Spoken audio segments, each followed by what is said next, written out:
Hi, I'm Ed Wilkinson, and I'm here at St. Finnbar's Church in Bath Beach with the pastor, Father Michael Gelfant.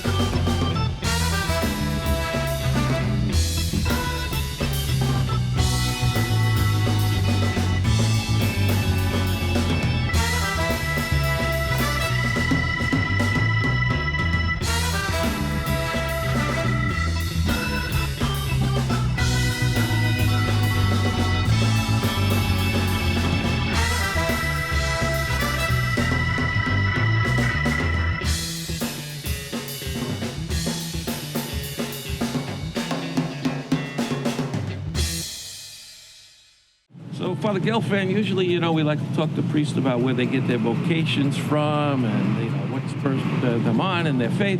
But with you, I want to ask you, first of all, where does your faith come from? Because you weren't baptized as a child. You didn't grow up as a Catholic. Correct. Really, it had to do with my maternal grandparents growing up in Canarsie. To a Jewish father and an Italian mother is quite difficult and challenging, but when you have, the Italian people are so proud of their faith, and that was part of our upbringing with my cousins. So there really was an opportunity to be indoctrinated secretly so that the Jewish side didn't know, and Grandma did that. So when were you baptized? 1994 in Our Lady of Miracles Church in Canarsie. Okay, and why did you choose to be baptized at that point? Well, in 1990, my grandfather had passed away and really was one of the biggest role models in my life, and certainly as the male father figure, along with my father, but he was really a strong personality for me. And he died, and it was at that point that I made that decision. I was like, what are you going to do? Well, you got to do something. You can't live, we didn't live the best of both worlds, but you have to really define yourself now as a young man and prepare for the future. And certainly that was, that's what I did. Mm-hmm. So you went to public schools, Public school all the way. Mm-hmm. Where did the idea of priesthood come from? Yeah, it was really not on the radar at all. In 1994, I was baptized and then started to work. At the time, the pastor was now Bishop Geppetto. So he was Our Lady of Miracles? Our Lady of Miracles. He was a lot younger, and weren't we all? And they invited me to take on as a part-time sacristan on the weekends, as we do.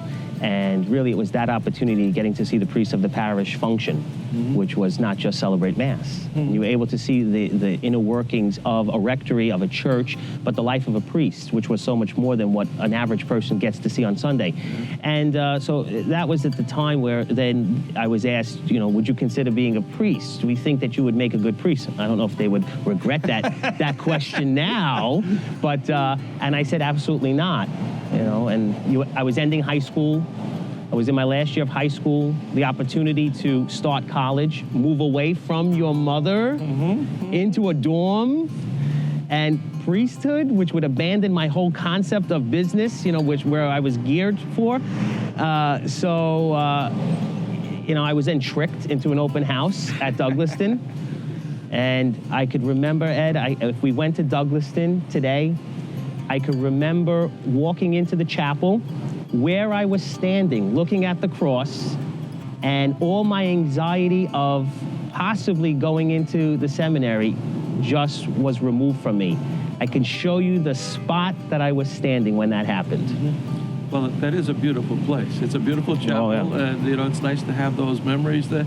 So you went to Cathedral. It wasn't Cathedral College, though, at the time. No, at the time. It was a House of Formation? Yeah, well, is that what they're calling it now? I think they call it I don't know what they're calling it.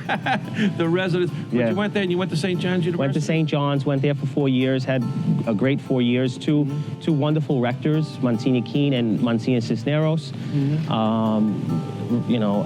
wasn't sure in the first week if I would last. Not because of me, because I just said, these are all crazy people that I'm living with. I wasn't used to this. This is a big break for you. This is a different culture you're going to get. And at the time, the house was 55 people when I went in. So on our own. And you just, all these different personalities, and you realize that Canarsie is not the diocese. It's much larger. And it was a culture shock, I'll tell you that. Yeah.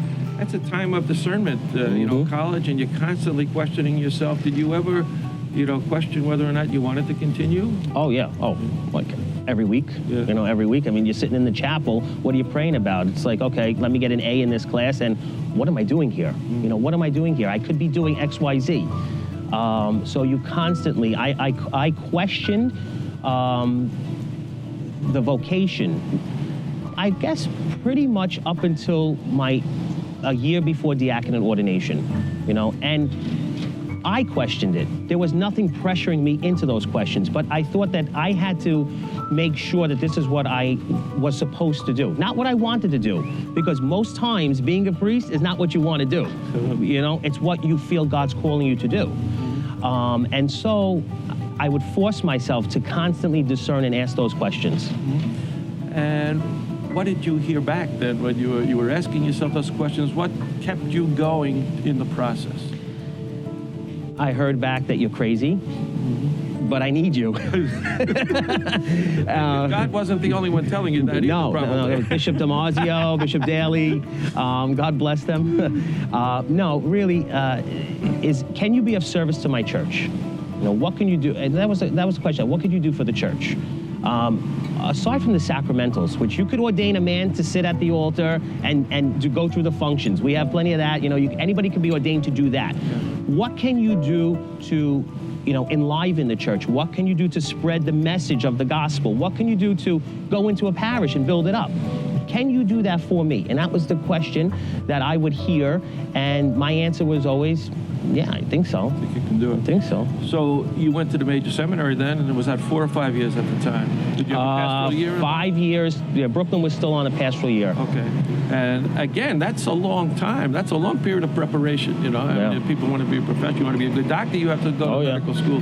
So you go to the seminary, and all those years, again, like you say, you're questioning that, How did the pastoral year help you to discern what you wanted to do? Pastoral year was an interesting experience. I was at St. Bart's in Elmhurst, and a culture shock, because I didn't know anything about that area either. And, there was a great pastor there, Father Joe Hoffman. And, this was my first experience of meeting, as I'm going to say, a Brooklyn priest. He selfless in his work and his ministry. Could care less about the politics of everything, which is where I am. I'm very, very similar. And he confirmed that in me. You don't want to be a renegade and cause problems, which often you may get the label of.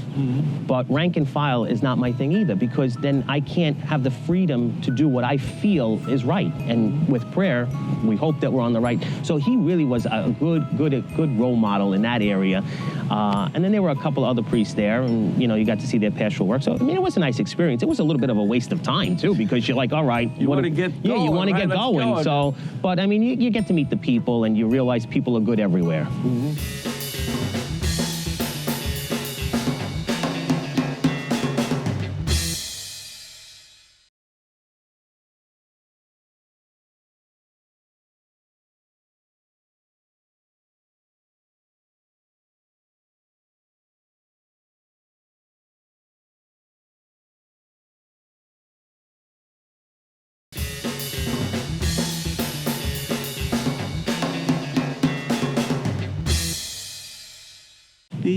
So you get ordained and you get your first assignment. You went to Bay Ridge, I believe, right? What was that like for you? Right at the end of the ordination mass, after the bishop tortured me about being the last one to get my assignment, I was standing next to Bishop Damasio for that group photo that you were taking, and he says, "You're going to Bay Ridge. He said, you should thank me." And I said, "Bishop, what are you talking about?" He goes, "You're going to Bay Ridge. It's a nice place." I said, "I have no idea where Bay Ridge is." He goes, "Really?" I said, "No idea." So that night we left, and I was with Father Andre Bain, and we had to go to, I guess it was a party or something. We were having the party, and it was almost like 12:30 at night. And he says to me, come on, we got to go see where this place is. And we were scoping out St. Anselm's. I don't know if the cops go, we were walking around, and you know, that was they say your first parish is your first love. And certainly the parish that I had when I was there, remarkable. I mean, the faith of the young families, really, and the faith of the seniors, of course, is always there. But to see the school was thriving, we had a lot of interaction. You get to know 600 kids and follow them throughout the neighborhood. There were times I went into the park late at night to chase them out to go home. I mean, you do crazy things because they may not like it, but it shows that you care about them. And the kids always remember that. I mean, now they're all in high school. We're still keeping in contact with them as they're in high school. So, I mean, that was really a great foundation with a great pastor, Monsignor Phillips. Yeah, he is a great priest, isn't he? What did your friends say to you as, you know, during this period of preparation for the priesthood? Did they say, you know, Gelfant, you're crazy? Why do you want to do this? Oh, big time, big time.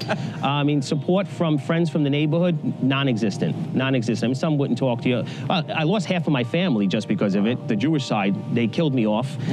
So, you know, I'm in the resurrection, I suppose, but they killed me off. The friends just, wow, you're nuts. This is ridiculous. Come on, you got talent, go make money. What are you doing? And you just prove them wrong by living the life that God has called you to. They're all now, you know, divorced, on second marriages, struggling through first marriages because they did what they thought was the, you know, the timeline of a normal life, and I'm happy. So I proved them wrong. And how is the family situation now, the Jewish side of the family? Do they accept what you did? No. No. Really? No. We'll send them a video, though.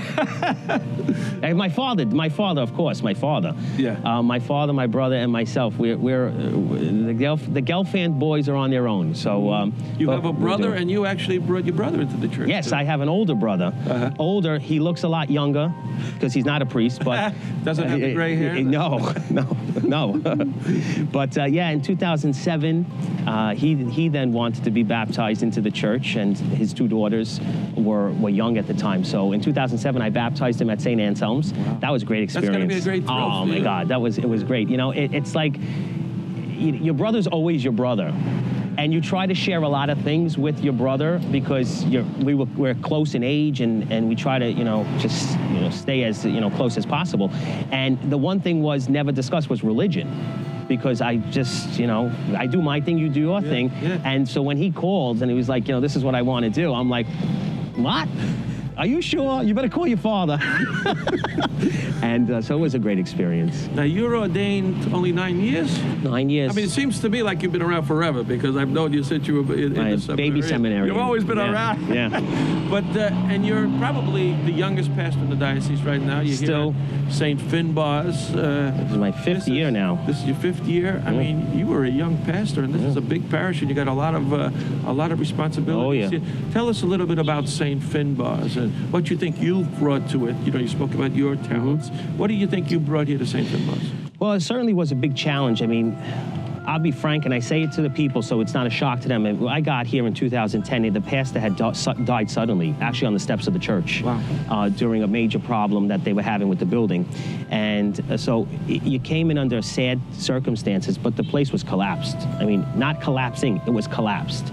Financially ruined. The buildings really were not cared for so many years.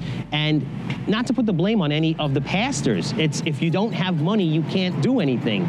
And nobody was paying attention to that trend. And the school, you try to run a school, it bankrupted the parish. I mean, that's it. That's the facts there.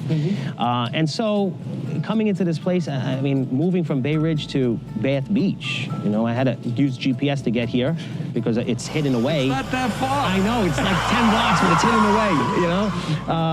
And so I got here, and I opened up the door to the rectory, and I'm like, you know, good God, what did I do to the bishop?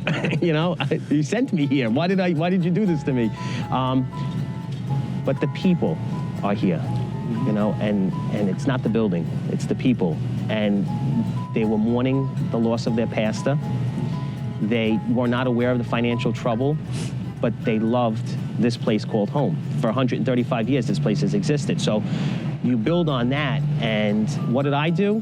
My crazy self. I'm out there. I don't sit in the office. I don't sit there waiting for the email or the voicemail. I mean, if you try to get me, the phone is the worst way because I just don't have time for that. I'm out. I'm up on the roofs trying to fix things to make sure we're not ripped off. I'm out talking to the people to make sure that there's anything they need, we can do it. And so when they see that you care, the attendance shot up. We doubled our attendance in 6 months. We doubled our collections in 6 months. Our religious education went from 120 kids to 340. Because I made that program strict. It's not to be, hard-nosed with the parents, but it's, you have a responsibility and so do I. Mm-hmm. And this is not a babysitting service. So, you set some standards. Oh, yeah, big time. I told them, I said, this is now my home. This is my home, and we're going to fix it. We're going to make sure it's set for the next pastor that comes in, he's not going to have to do anything. We'll leave him a nice plant so he can focus more on building up the community. But, we set standards for the parishioners and standards for, even for the priest, that there are things that you have to hold me accountable to. Mm-hmm. And ultimately, in time, we want to make sure everything gets done right. It's been a long road. But, earlier today, you saw that the people are just, They were all around you at the Mass. They came right up to you. Yeah, and I didn't have to pay any of them, and they realize it. I mean, there are parishioners of this parish, parishioners of 60 years, who said, we've never seen this place being transformed as it is. Yeah. What's the ethnic makeup at this point? Oh, who knows? I mean, we're still holding Italian-American. We still have maybe about 50% of the parish Italian-American. The other 40% would be Guatemalan and Mexican.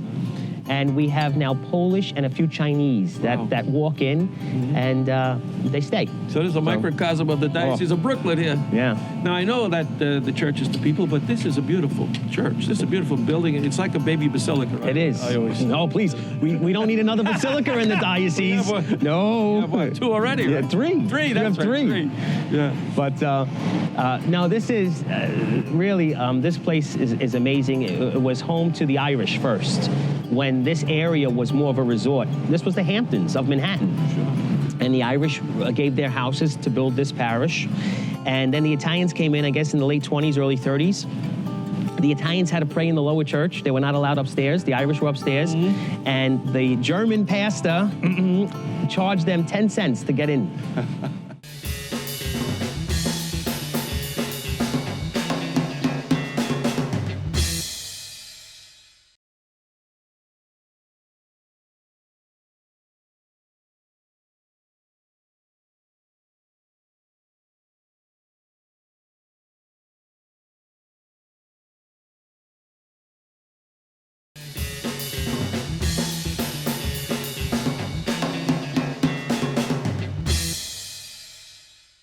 And there's a lot of work, though, being done back here in the yard. Yes. Right? Yes. I mean, and I know you like to get your hands dirty. You like to get down there. I've seen pictures of you traveling up there. What are they doing back there? Well, this parish was built on the boardwalk, so we're on sand, and the parking lot's collapsing, and I keep trying to fill it in. But then I almost fell, and I said, okay, it's time to fix the parking lot. But you have to keep up. You have to do what the people want. I can't fix only boilers and roofs. I have to fix where they're walking. I have to put their flowers. It's their parish. I asked them, what's the next thing that you want to do? It's your parish. Yes, the diocese is involved. Yes, I'm here to make sure, theologically and financially we're doing the right thing and make sure it's sound and we're not getting ripped off. But it's your parish. The only way that we've been successful is by turning over the parish back to the people. And they're proud to have it, so therefore, they'll give the money, but also they get to make decisions on what we're going to do next. Mm-hmm. And so the parking lot was what they wanted. Okay. God help us. Yeah. And how about the spiritual life of the parish? Because daily Mass, you had about 40 people in there this morning, which is probably more than most churches these days. Oh, it fluctuates. It depends on what's happening. Once it starts getting cold, they stay home. But it's challenged because it's in 3 languages. We still have an Italian component to our worship, English certainly, which is big, and the Spanish. Our Spanish is starting to drop because what I started to do 3 years ago was to take the kids and put them with the Spanish-speaking kids with English-speaking kids for CCD, for religious education. What that has now done is it started to enculturate the parents. and they're now learning English, and they're now starting to go to the English Mass with their kids, as opposed to sending the kids and then, so, you know, we're losing on the Spanish-speaking element. It's still there, but there's more of a unified presence, which is what the goal was, is to make, it's one parish, it's not three. We're never gonna be three, and so, you know, it's a work in progress. What would you say to somebody, a young man who was thinking about becoming a priest? What am I supposed to say? No. Well, seriously. you were invited to become a priest by another priest. Oh, I invite Do you too. do that? Yeah, I mean, I invite. Listen, I don't do it because, you know, you hear the saying, I need to get a seminarian in so that I can retire. I mean, this is just, I can't stand that saying, but we do it because the Lord is calling people to the priesthood, without a doubt. My job is to get them past the distractions that are out in the street. My job's not to call a man to the priesthood. It's to point out, A, that you have a priestly heart. The Lord can use that. B, you have the ability to get through it and to pray and to hopefully not only run a parish, but to get yourself into heaven at the same time, which is a challenge because sometimes one suffers. But also that you can't listen to what people say. You know, that's my motto. It's been my motto as a priest, as the bishop will tell you. It was my motto, you know, studying to become Catholic, is if I listened to every person who said, you're crazy, you don't know what you're doing, you're gonna offend your family, don't do this, I wouldn't be here. I wouldn't be Catholic. And so once you have a personal conviction, you have to go with it, and regardless of who's on your side. Because if the Lord's walking with us, who else do we need? You know? So I would say to someone considering it, do it. And you're not going to be able to discern a vocation sitting home. Impossible. You can't discern it anywhere but a seminary. You know, it's important because you're able to really focus on what the Lord's asking you to do. And you can't do that at home because your mother's always going to do that. So you would encourage them to go talk to another priest? Always, always talk with a priest. I would say talk with a couple of priests because, you know, priests are a very unique species. You're going to find the priest that's miserable. You're going to find the one that's happy. You're going to find, you know, one that will tell you, I hate the seminary, don't go to the seminary. Well, guess what? You're not going to become a priest unless you go to the seminary. I am no fan of the seminary, you know, and I've always said that. But the seminary also is necessary to be formed. So, you know, you have to take the whole package. And so I would say definitely talk to a bunch of priests and listen to what they say, but understand that everyone comes with also a bias. Well, I want to thank Father Gelfant for being with us here today on the block here in Bath Beach at St. Finbar's. Father Gelfant, thanks so much.